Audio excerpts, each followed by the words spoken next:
Good morning, Soberinos, and welcome to this week's Friday Fix. Today, I'm going to be talking about the relationship between the unconscious part of us and the conscious part of us, and how important that is when we're changing a habit, when we're learning to do something differently, or changing a lifestyle, or making any kind of change in our lives that's going to be healthy for us. And the question I want to start with is, have you ever made a New Year's resolution or decided to stop drinking or decided to change some kind of habit, like maybe fitness, maybe nutrition, maybe eating sugar? Have you ever consciously made a decision to change something about your life and then shortly afterwards gone back on it and not followed through? Now, there's been a lot of studies. Well, in fact, there haven't been a lot of studies. That's a lie. There have been a couple of studies done which have subsequently been debunked. In America, I think there was a study done way back in the early 2000s, which seemed to demonstrate that only 8% of people who made New Year's resolutions actually stuck to them. That's since kind of been well, it's a bit dodgy. It's proved to be a bit dodgy. It wasn't a reliable piece of research. However, there has been a more recent study in the UK. This is a YouGov study that was done in 2019, which shows, now let me get the facts right, only 24% of people who made New Year's resolutions actually stuck to all of them, and less than half of them managed to stick to some of them. So, when people are generally making resolutions or deciding to change a habit, it's actually a relatively low percentage of people that are actually able to stick to their resolutions, to their habit changes, to their decisions to do something healthier in their lives. Only a very few percent of them actually manage to carry that through. And there are several reasons for that. One of the reasons for that is this relationship we have between our unconscious mind and our conscious minds. And that plays a very important part here. Now, in order to increase your chances of success when you make a resolution or you decide to change a habit like drinking, or smoking, or drugs, or gambling, or eating, whatever it might be, in order to set yourself up for the highest level of success, it can really help to understand that relationship between your unconscious mind and your conscious mind. Because understanding that relationship can give you higher levels of awareness, knowledge. It gives you more choice, which gives you more control, which gives you more power. And when you have more control and power, you also have more motivation. So it's a useful thing to understand. And that's what I'm going to explain to you a little bit about today. Why hasn't that moved on? Bear with me while I get my slides working. So what happens is, when we make a change, a lifestyle change, or we consciously decide that we want to stop drinking, or we want to stop eating cake, or we want to get fitter or healthier, whatever the resolution or the goal it is that we're setting ourselves, when we feel exhausted, when we feel stressed, when we feel challenged, when we're in a triggering situation, going back to the old unhealthy habit that we want to change is actually what our unconscious mind wants us to do. So, although consciously we're saying to ourselves that we want to not drink this weekend, we are maybe going out and meeting some friends or family, and we don't want to drink when we do that. That's what our conscious mind is telling us. What our unconscious mind wants us to do is to resort back to the familiar pattern, to the familiar habit. And that's why sometimes we can find ourselves reaching back for the alcohol or whatever the old pattern was, whatever the old habit was, before we kind of know it without even thinking about it, because it's what the unconscious part of us wants us to do. So, what exactly do we mean by the unconscious mind? Well, basically, the unconscious mind is the part of us that we're unaware of. We don't know it's operating when it's operating. The unconscious mind is the part of us that when we were little, when we were children, it was storing and processing all the information that was coming into our young minds through our various senses, through our sight, through our hearing. We experience the world around us through our senses. We absorb information through our senses.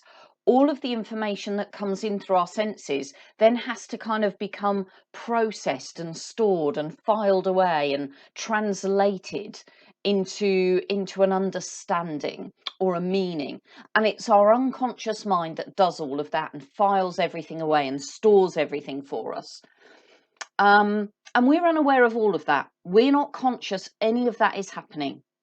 When we are driving from A to B, and we get to a point in our journey when we suddenly kind of consciously come to and we think, I have no recollection of actually navigating that roundabout. I have no recollection of driving the last 10 minutes. That's our brains on autopilot. That autopilot is our unconscious mind taking over. Now, some people are surprised to discover that over 90%, round about 90% of our behavior, the choices we make, the decisions we make, our behaviors, our thoughts, our feelings, 90% roughly of all of that is driven by our unconscious.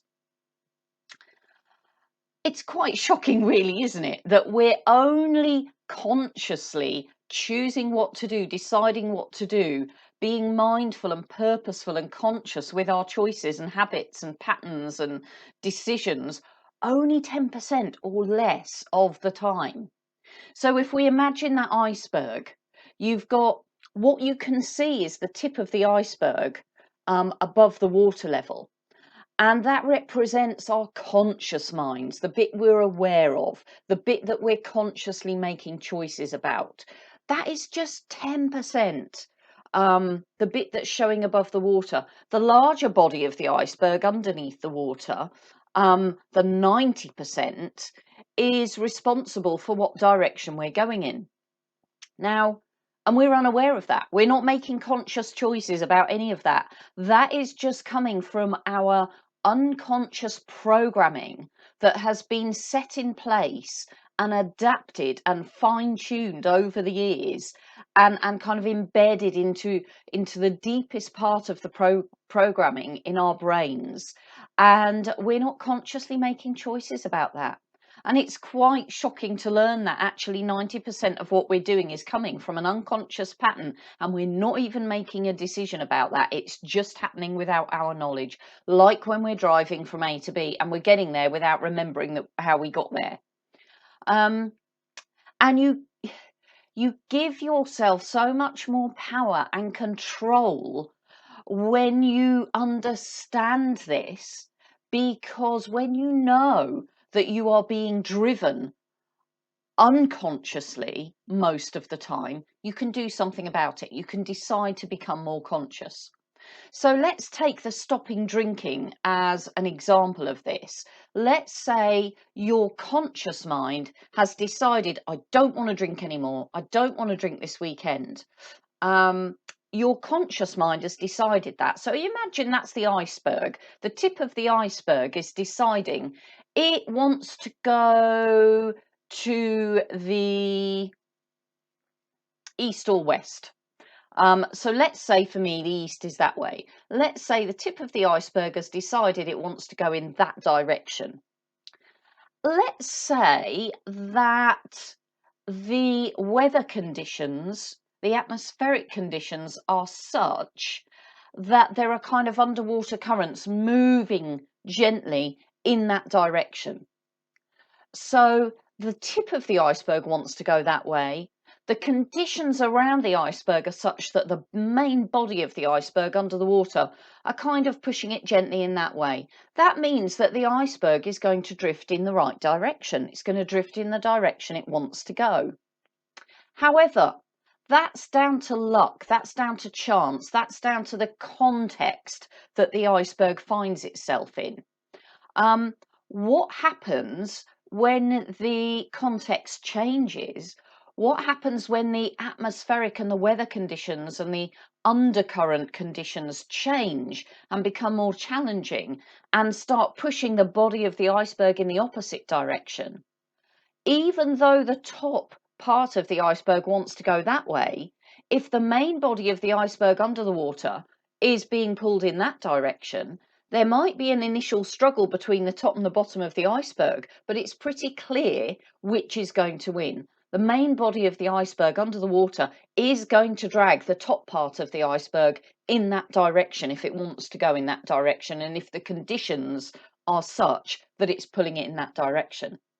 And if you think about your unconscious mind in the same way, your unconscious mind has been programmed and it works according to the patterns it knows, the familiar routines, the familiar behaviors.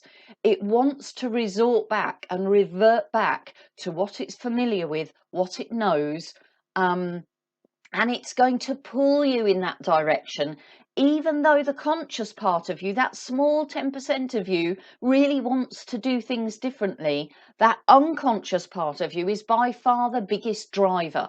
And unless you get that unconscious part of you on board, unless you have a few strategies up your sleeve to do that, the main body of your drivers, the things that drive you forward and drive you in the direction you're going in, comes from the unconscious part of you, and that's going to pull you in the opposite direction to where you want to go, unless you've managed to get it on board.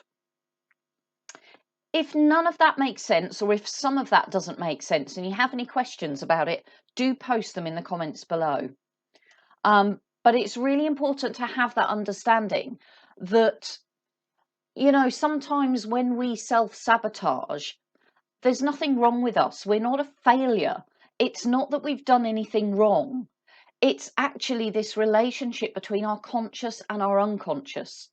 And it can be quite empowering to recognize that and to understand, there is a reason why so many people don't successfully meet their goals or stick to their resolutions or stick to their new habits. It's because they haven't addressed this 90% body of the iceberg under the water.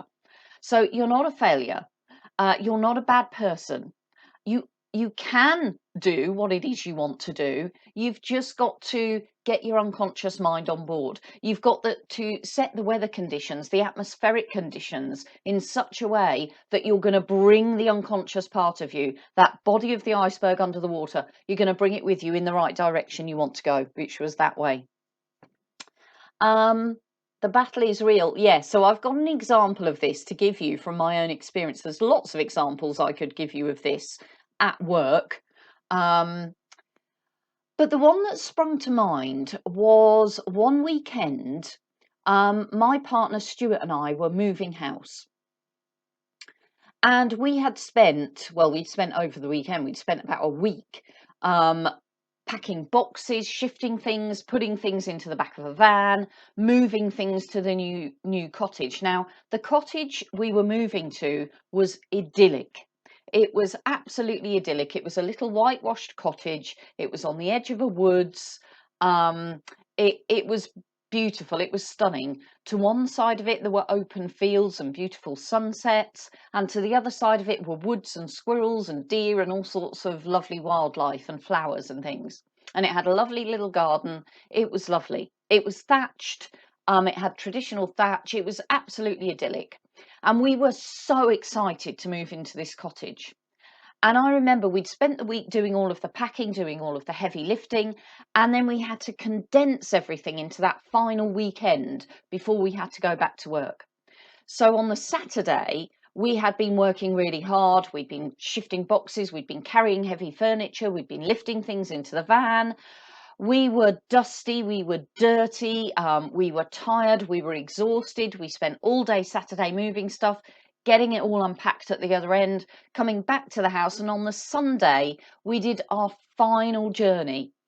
And that final journey, you know, where I don't know whether you've ever done this yourself, but when you go around the old house and you go into every corner, you go into every nook, you go into every cranny, you make sure you haven't left anything behind, you make sure everything is absolutely clean and pristine, you tidy inside all of the cupboards, you clean everywhere. We had done all of that. We were absolutely exhausted, and I think it was late. It wasn't late, it was sort of, I know, probably 5 o'clock, 6 o'clock on the Sunday evening, where we'd actually finished. We'd done our final trip to the old house. We'd got all the remaining remnants of everything. We'd got it in the van. We'd gone to the new house. We'd unpacked everything, and it was all just dumped. We hadn't had a chance to sort of properly go through everything and organise everything the other end, but we had done our final journey. And at this point, I had been sober, and I can't remember for how long. A couple of months, maybe even just a few weeks. But I had kind of gone through this fresh determination to stop drinking again, because I'd done it many times before. And I'd gone for however long I'd gone, a few weeks or a few months. We'd moved house. I think it was weeks actually, rather than months. But anyway, that doesn't matter. We'd done this final house move. We'd shifted everything. We were stressed. We were tired. We'd fallen out several times during the move, but we'd made it.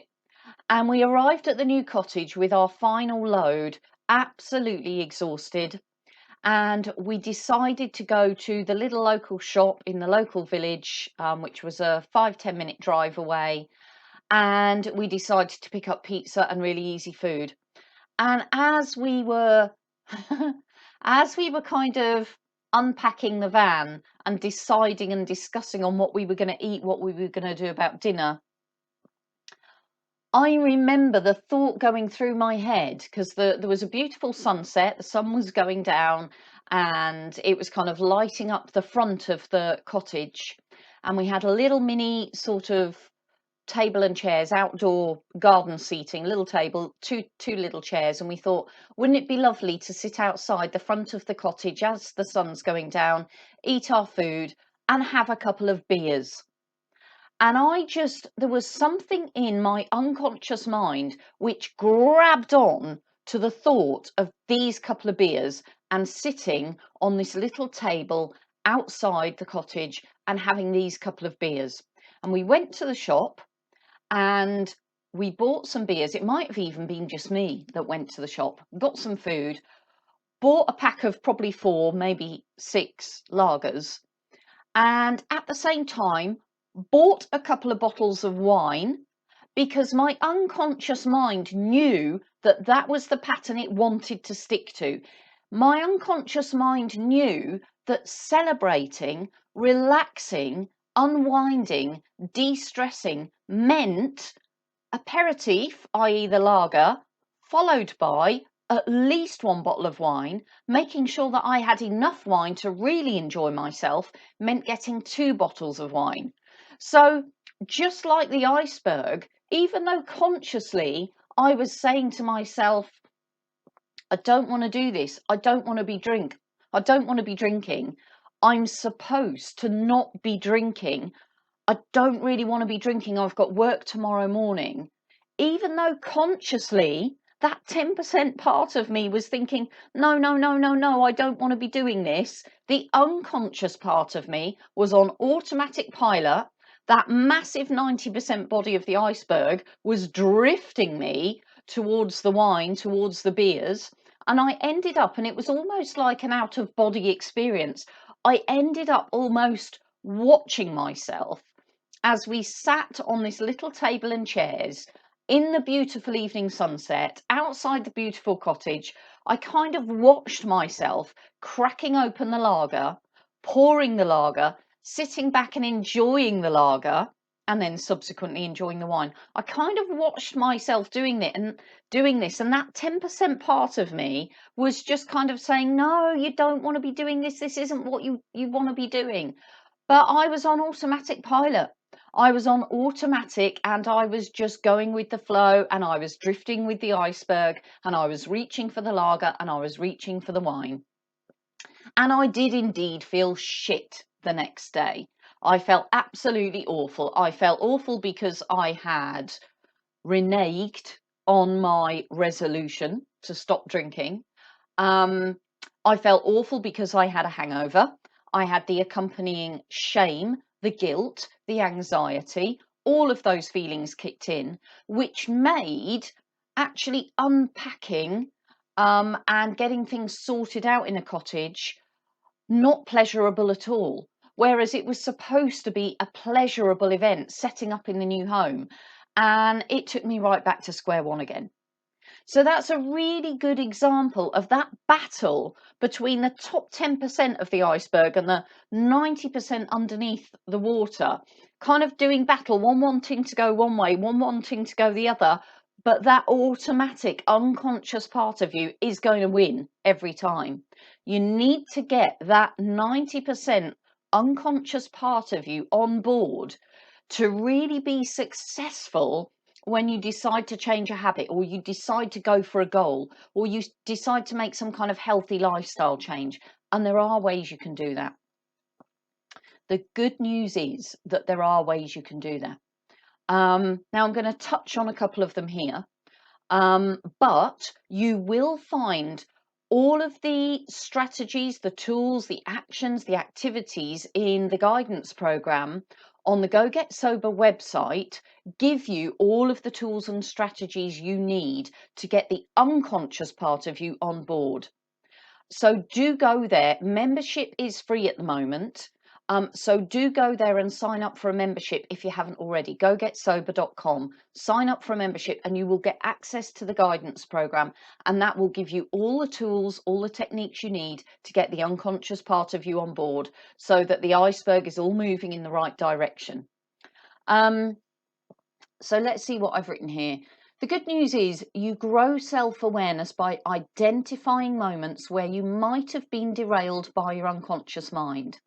So this is about identifying, just like I've done, that moment, and there'll be lots of them, that moment in the past where your unconscious mind derailed you. So just like me doing the moving and getting excited and being exhausted when I went to the cottage and allowing my unconscious mind to actually take me back down a track I didn't want to go, there will be plenty of moments you can identify like that. And a first step to getting your unconscious mind on board is to actually identify those moments. Because when you can do that, when you can identify moments in the past where that has happened, you start to take back some control. You start to bring what's underneath in the unconscious, you start to bring that into your awareness. You start to bring that into your conscious mind, which gives you more control. It gives you more power. It gives you more choice. So I'm going to leave you with some questions, and I might actually pop these as questions in the comments below for you. So these are the things that it would be helpful for you to identify. Think back to a moment in the past where you allowed yourself to become derailed. And just record these. Now, some of you will already be keeping what I refer to as your getting sober record, but it might be a journal of some sort. It might be a scrapbook, it might be anything, but you're recording somewhere where you're recording your thoughts, your experiences, your reflections, somewhere where you're doing some planning and some preparation. It doesn't have to be a book. It can be a book, it can be a journal, it can be an audio device, it can be a blog, it can be a vlog, it can be anything at all you want it to be. But it's helpful to keep a record somewhere of what you're doing as you're making this transition into a sober lifestyle. And in this record, you're going to record these moments in the past where you have allowed yourself to become derailed. And I've got 4 bullet points here of the things you can record.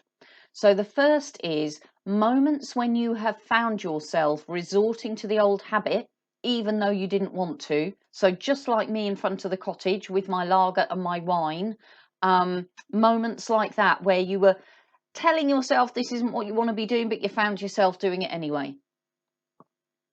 Moments when you caved in and gave up. So where you can recognize that you actually caved in and gave up. Moments when you didn't feel in control of what you were doing. So moments where it kind of you've reached for the alcohol without even thinking. You can't even think back to why you did it or what made you do it. There's no kind of conscious recollection of why you did that. You just did it. You weren't in control of it, and afterwards you kind of end up beating yourself up for being a failure, for caving in. And finally, moments when one part of you felt in conflict with another. So where you get that conflict between the part of you that wants to stop drinking and the part of you that just wants to reach for alcohol. And quite often people talk about this conflict between the part of them that wants to stop drinking and the part of them that wants to reach for the alcohol and do what's familiar to them. So any moments where you've noticed that conflict. And this is a starting point, is to just make a record of moments when you've experienced any of those things. And I'll put those 4 bullets in the comments underneath. So let me know how you get on with that.